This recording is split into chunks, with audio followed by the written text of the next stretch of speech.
Hey guys, Vladimir here with Desktop Makes. So in my last video, I showed how to design this soccer ball or football or truncated icosahedron, whichever you prefer. But just in a similar format of my more recent videos, and something I'm enjoying doing is reading your feedback and then coming back and trying your suggestions. So in this follow-up video, I want to look at Swami's suggestions. So here he has quite a few suggestions here that he shares of him redoing the workflow and trying things a little bit different. So I thought they were all really good. So I thought I would come back and remake the model using his suggestions. So I won't read them all now, but I'll come back to each one and explain why they work. So first, I'll just start with the first one he says here.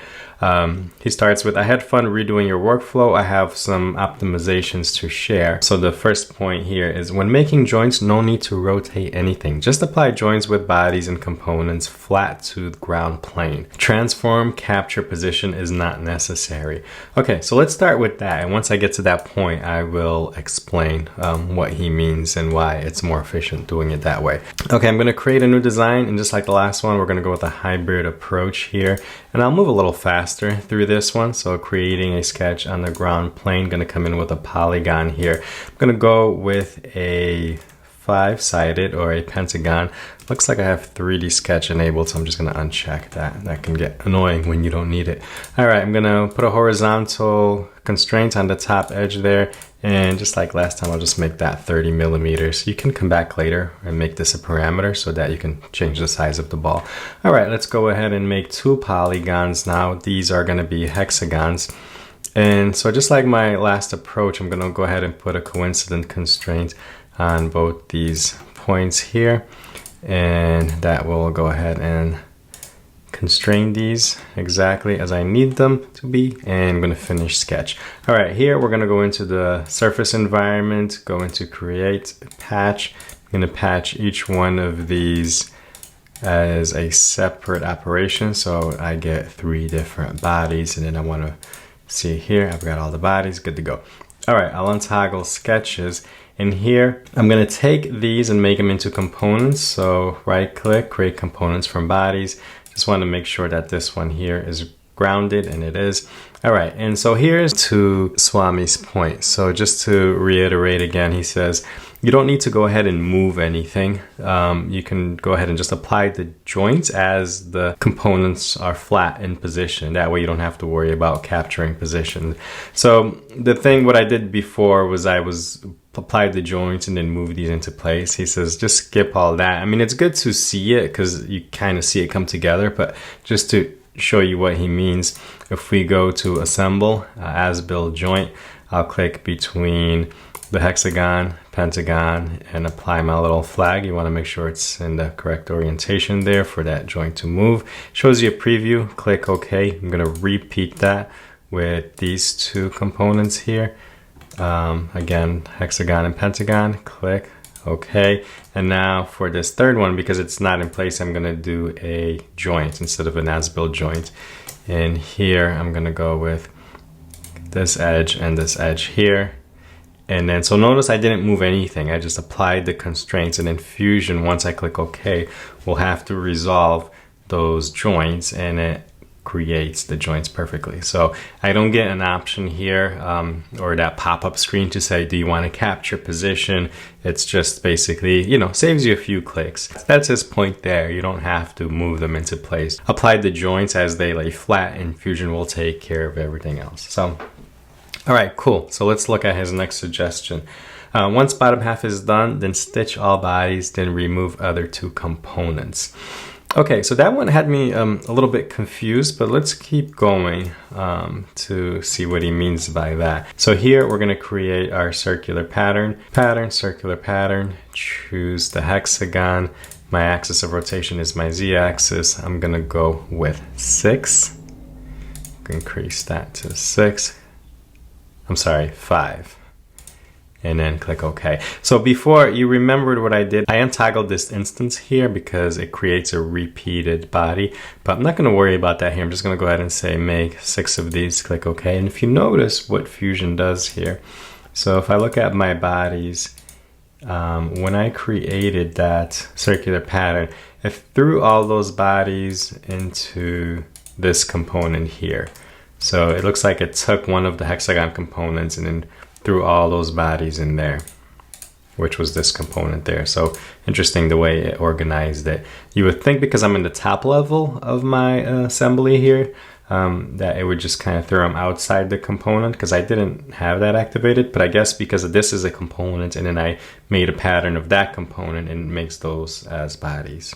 All right, so we're gonna keep going. I'm gonna create the hexagon pattern and pentagon and pattern. So next we're gonna go to construct plane through 3 points. Choose my 3 points here. Click OK, create a sketch on that plane.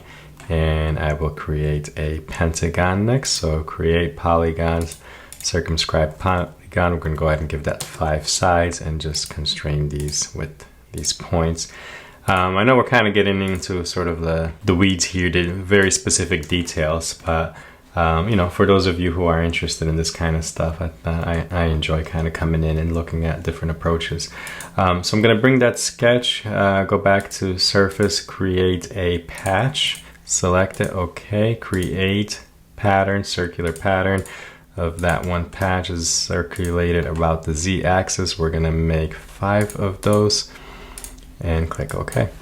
All right, and we're gonna repeat that, construct plane through 3 points, and this time I'll select these 3 points here. OK, create a sketch on that plane, and we're gonna come in with a pentagon now, so 5 sides. And then grab my coincident constraint and put those in. And let's see, what did I do here? That didn't work because this needs to be a hexagon, not a pentagon. Okay, let's fix that. If you don't put the right shape here, it's not going to fit, which is kind of nice because it lets you know right away that you did something wrong. So gonna go ahead and constrain these again, you know that. And so yeah, you should really just only need to constrain 2 vertices and it'll be good. So yeah, nice feedback there, so you don't get to the end of this and realize, oops, I did something wrong. All right, we're gonna go ahead back to our surface, create a patch on that hexagon, and there we have it. And so we've officially made half of the design here. Oh no, I still need to pattern this. Create pattern, circular pattern. Choose my hexagon, and let's bring this down so we can just, you do that here, do 5 of these, and okay. All right, now we've officially made half of the design. So let's look at Swami's suggestion when we get to this point. Once bottom half is done, stitch all bodies, then remove other 2 components. Okay, so when I got to this point in my original design, what I wanted to do was go ahead and mirror it. And notice if I go to create down to mirror and I go to select everything, well, first you get the option bodies or components. If you do bodies and try to select everything, it only selects the bodies, it doesn't grab the components. And then if you go to components and select everything, it'll only do components. So seeing that, I thought that if I wanted to mirror the whole thing, I needed to have all like solids. So what I did was I converted all the bodies into components before creating the mirror. So what Swami says is, well, you don't really have to do that. He said, once bottom half is done, just go ahead and stitch all the bodies, then remove other 2 components. And like I said, that threw me off. I wasn't sure what he was talking about. And then so I just kind of blindly followed it and see what happened. So at this point, we're just going to follow what he says. He says, go ahead and stitch everything. So let's go to surface, modify, stitch. And when you select it here, I realized, check out what it does. So it chooses all the bodies, but I have these bodies here that are outside these components. It selects all of them, but then it goes into each component and grabs bodies that are in there. So you don't have to worry here about whether the body is inside or outside a component or not. It's because it's just going to stitch everything together. So that's something I learned. I did not know that. So that saves a step here from having to take all these bodies and convert them to components. So once I click OK, check it out. So all the bodies here now have combined into one, and it's this body outside the components. And if I untoggle that, I just have these empty components here with nothing in them. And so I don't need them anymore, so I can just shift select all of them, go to remove, and now I have my body here. So I'm back to just one body. So anyway, that I tried it. I was confused with how it was gonna work, but I just gave it a shot, and then once I saw what Fusion did, I understood what he was talking about. So that works really well. Okay, so now I have everything stitched. I've got one body. I've removed the other components. He says, apply appearances now before mirror, fewer faces to select. So that's actually a really good point there, because you'll have half the faces to select when you apply the appearance here versus doing them after. So let's try something different for materials. Let's go with a good old-fashioned leather ball. So I'll expand fabric and I'll find a white leather first. I'm just gonna come in and apply that to everything.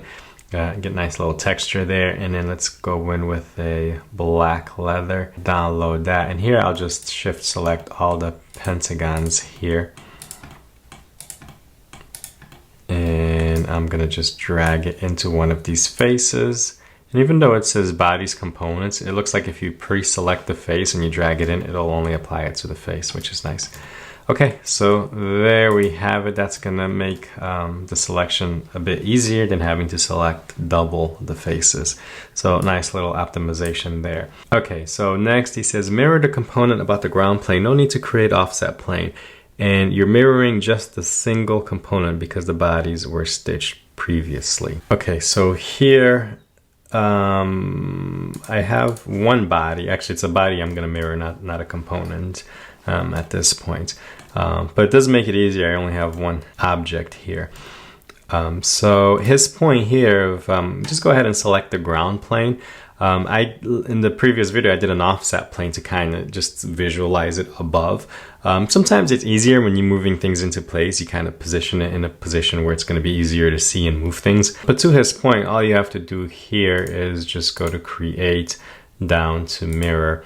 And if I choose, actually I'm going to change this from faces to bodies. I'm going to choose the entire body, and in my mirror plane, I'll go ahead and reference that ground plane. Saves a step from creating a offset plane, but you do get that mirror that looks like this. That'd be an interesting soccer ball to kick around. What do you think? But at this point, so we have the two bodies. We do have to convert them into components now because we're going to use constrained components. So maybe I missed a step in his suggestions where he might have said go ahead and make components. But either way, it's whether you do it now or before, it doesn't really matter. It doesn't add or take away anything. So I'm just going to select these two, create components from bodies, and then I'm going to go to assemble constrained components. And his suggestion here is to go ahead and use edges, not vertices. First constraint matching inside horizontal edges, then matching angled edges. So let's try that. So with constraint components, if we go here, the first option, which is the default, is align.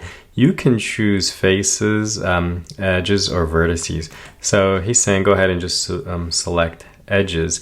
I think it'll make the selection a little less, so you don't have to do as many selections. So let's say I'm going to take this edge here. I'm going to say I want that to align here with this edge. Perfect. And then I'm going to do the angled edge here, and I should only need two constraints here to get this where I want it. So I'm going to click to add, click on this edge, and then its corresponding edge where it's going to mate, and perfect. So now I've got this in place and just two selections. So let's see, was there anything else? Imagine finally stitch and remove component. So we're gonna stitch, I have these two components, right? And they all have their bodies in them, and these bodies are still surfaces, right? So, okay, let's go ahead and stitch them. So we'll go back to the surface environment, modify stitch. Just gonna select everything, and you can see where it's stitching is just that edge in the middle, or those edges where the two components come together. I'm gonna click OK, and let's see what Fusion does here. So it threw the body into one body. It's basically a combine, and it put them into this component.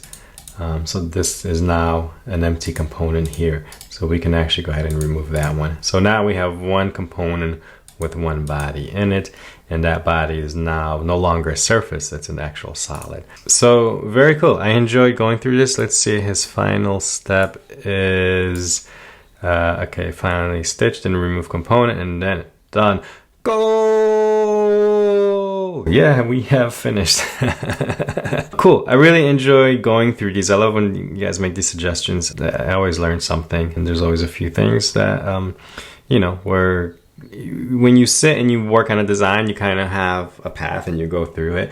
You know, you don't, sometimes you get tunnel vision and you don't explore other ways, but there's always a ways. Like every design I make, I probably can revisit and find ways to optimize it. So this is cool. It's a little sort of window in how you guys think, and yeah, keep them coming. I love these. So huge thanks to Swami for taking the time to go through this. I love it that he went through my workflow and found ways to optimize it, and I love coming back and showing those approaches. So all right guys, thanks for watching. Check out my resources below. Ways you can learn Fusion. My constraints cheat sheet is going to be a huge help if you're getting started. And if you want to support the channel, check out my Patreon page. All right, I will see you on the next one.